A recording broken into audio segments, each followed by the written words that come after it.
Astronot bangun setelah 6 bulan hibernasi. Ia terhuyung-huyung berdiri. Ia mau membangunkan rekannya. Tapi tepat setelah itu, dia benar-benar terpana. Rekannya berubah menjadi kerangka merah muda. Semuanya belum paham apa yang terjadi. Sejumlah besar air meluap ke kabin. Ia menemukan setengah dari pesawat ruang angkasa tenggelam di laut. Mereka tidak berani menunda, dengan cepat mengirimkan sinyal kembali ke bumi. Kemudian langsung meledakkan pintu kabin dan keluar. Sebelum melarikan diri, Jack melihat jam. Tahun 3978. Ia tercengang. Tidur selama 2000 tahun. Lalu, saat mereka naik ke pelampung, pesawat luar angkasa yang telah terpasang selama ribuan tahun mulai tenggelam. Setelah beberapa saat, itu menghilang. Mereka hanyut di sepanjang gunung. Kemudian pilih lokasi yang sesuai, cepat mendarat, lalu mereka menemukan tanah di planet aneh ini tidak ada yang bisa tumbuh. Jadi mereka memutuskan sebelum sumber daya habis, harus mencari harta karun, tapi belum menunggu mereka pergi jauh. Langit tiba-tiba menjadi gelap. Kemudian guntur dan kilat menyambar, mereka buru-buru lari dari daerah ini. Langit tiba-tiba cerah lagi. Tapi batu di gunung itu tiba-tiba jatuh. Memang bahaya. Mereka tidak menyangka cuaca planet menjadi sangat aneh. Tepat pada saat ini, seorang teman tiba-tiba membuat penemuan baru. Mereka penasaran dan bersemangat untuk melihat tanah. Mereka saling memandang, wajah mereka penuh antisipasi. Kemudian mereka bergabung, rerumputan hijau muncul di hati. Jika sudah ada satu rumput, akan ada rumput kedua. Atau lebih banyak. Mereka mau mencari di mana-mana. Memang, ada banyak rumput di belakang. Tapi berdiri di atas tebing, melihat sekeliling, ia masih melihat bebatuan dan puncak yang aneh. Kerumunan terus melewati lahar. Tapi mereka tak perhatian. Saat ini di atas kepala mereka ada beberapa sosok gelap yang perlahan mendekat. Tepat pada saat ini, mereka membuat penemuan baru. Di tebing muncul beberapa orang-orangan sawah yang menakutkan. Ketika mendekati, mereka menemukan orang-orangan sawah berbentuk raksasa ini luar biasa besar. Setelah mereka melewati daerah ini, tiba-tiba, air terjun besar muncul di depan mereka. Mereka sangat bersemangat untuk melepas pakaian mereka. Melompat ke turun. Bersenang-senang di dalam air. Untuk membersihkan tubuh, tapi tepat saat ini, mereka menemukan ada jejak kaki hewan. Tak disangka, pakaiannya sudah dicuri. Mereka segera mengejarnya. Makhluk misterius menghilang, mereka menuju ke hutan. Di ujung jalan, saya menemukan pakaian compang camping dan peralatan rusak. Mereka tidak bisa membantu, tetapi mengambil beberapa potong kain dan memakainya. Beberapa detik kemudian, makhluk misterius dari planet aneh juga muncul. Pria yang melayang selama lebih dari 2000 tahun melewati ruang angkasa ke planet aneh. Mereka menemukan orang di sini mirip dengan manusia. Untungnya mereka hanya makan vegetarian, kalau tidak mereka akan dimakan. Tepat pada saat ini, mereka tiba-tiba berhenti bekerja. Mereka menatapnya. Pria itu menunjukkan ekspresi bingung, tapi di belakangnya terdengar raungan binatang buas. Mereka terkejut. Mereka mulai melarikan diri. Mereka sangat kejut, jadi buru-buru mengikuti orang liar. Mereka muncul di ladang jagung. Rentetan senjata diarahkan ke mereka. Para pemburu ini akhirnya muncul. Mereka adalah sekelompok manusia kera jangkung yang menunggang kuda. Ia memegang pistol. Pakai pakaian seperti manusia. Jack terkejut. Tapi sekarang ia tak bisa peduli apapun. Karena planet yang aneh ini, pemburu dan mangsa bertukar peran. Kera terus mengejar manusia. Kemudian kelilingi mereka, gunakan jaring untuk menangkapnya. Jika tidak patuh, Anda akan ditembak sampai mati. Pria kulit hitam, rekan Jack juga ditembak di kepala.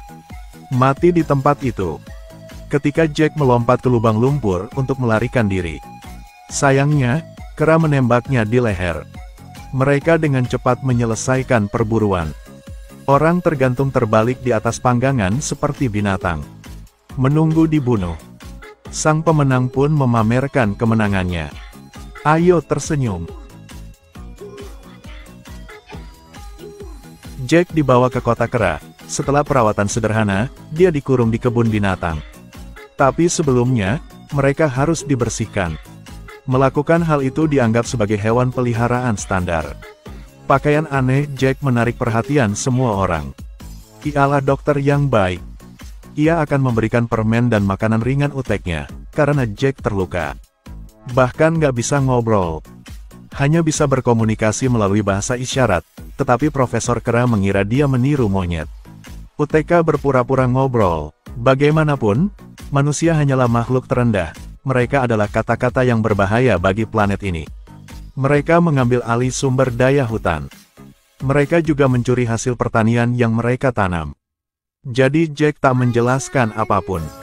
Sementara dokter tidak memperhatikan, Jack menekan kepalanya ke dalam sangkar besi. Lalu merampok alatnya.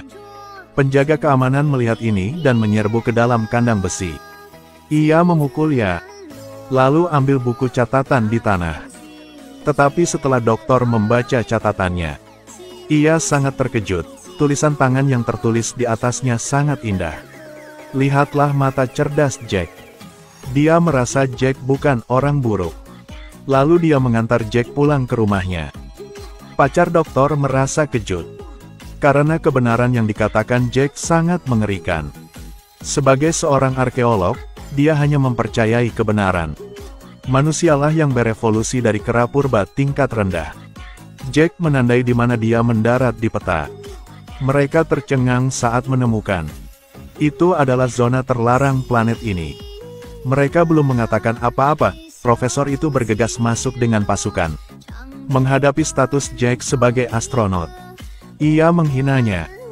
Terbang di udara. Itu tidak mungkin dilakukan. Dia juga meremas pesawat kertas Jack, lalu mengikatnya. Lalu menyeretnya ke tempat lain. Setelah penyiksaan, Jack memutuskan untuk tidak duduk diam dan mati. Sementara para prajurit kera tidak memperhatikan. Ia segera membunuhnya. Lalu buru-buru kabur dari sini. Ia mengembara di kota. Lalu memasuki ke gereja. Dewa monyet sedang mencuci otak bayi monyet. Jack bersembunyi di belakang dinding. Tapi masih ditemukan oleh bocah ini, ia mengacaukan tempat suci. Dalam perjalanan, ia sengaja menginjak kios buah. Menghindari lingkaran tentara. Jalankan ke museum lilin bawah tanah.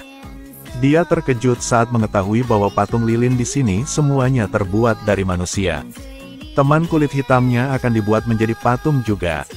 Ia belum melihat apapun. Prajurit monyet udah mengejarnya. Menghadapi pengepungan besar-besaran monyet, Jack menggunakan keterampilan bertarung terbaiknya untuk menghancurkan mereka. Tetapi ketika ia menoleh, ia menyadari bahwa kerumunan itu terus-menerus melemparkan buah ke arahnya. Ia tak berdaya.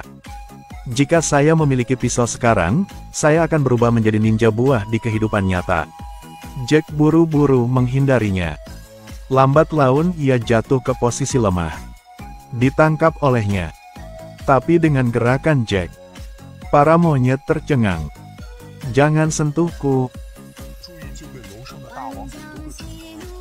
Manusia bisa ngobrol. Adegan ini menakuti kera.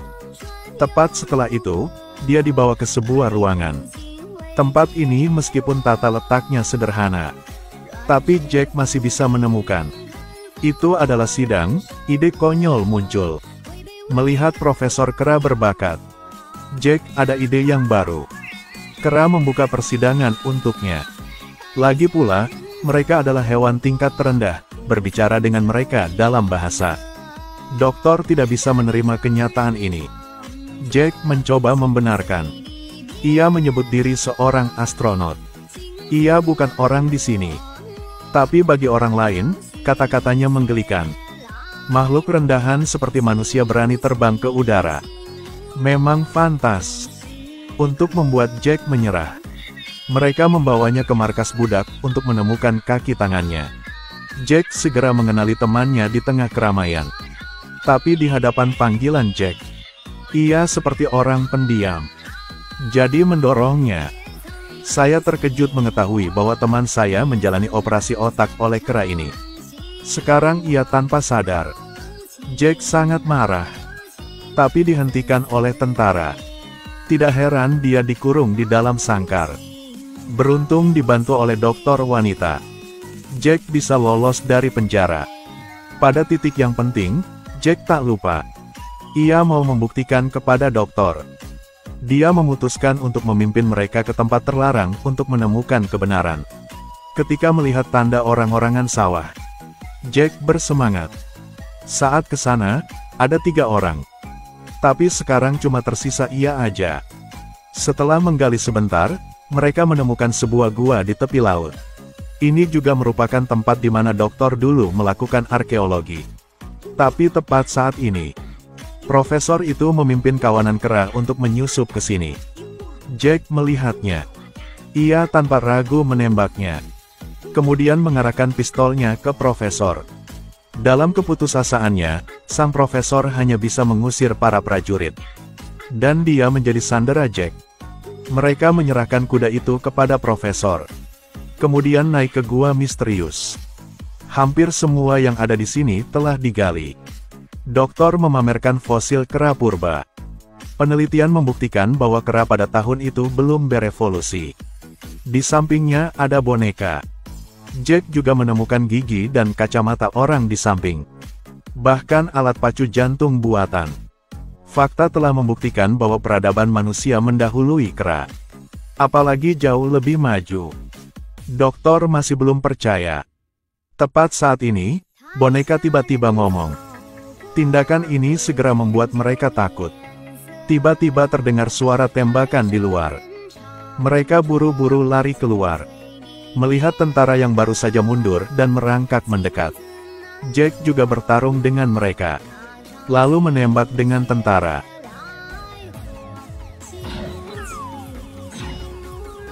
Kemudian sandera profesor, paksa mereka mundur. Jack mengikat profesor ke batang kayu. Lalu ia memukulnya. Selanjutnya ia mengantar Lara untuk melarikan diri. Dia harus menemukan jawabannya sendiri. Apa yang akan dia temukan? Nasib ia.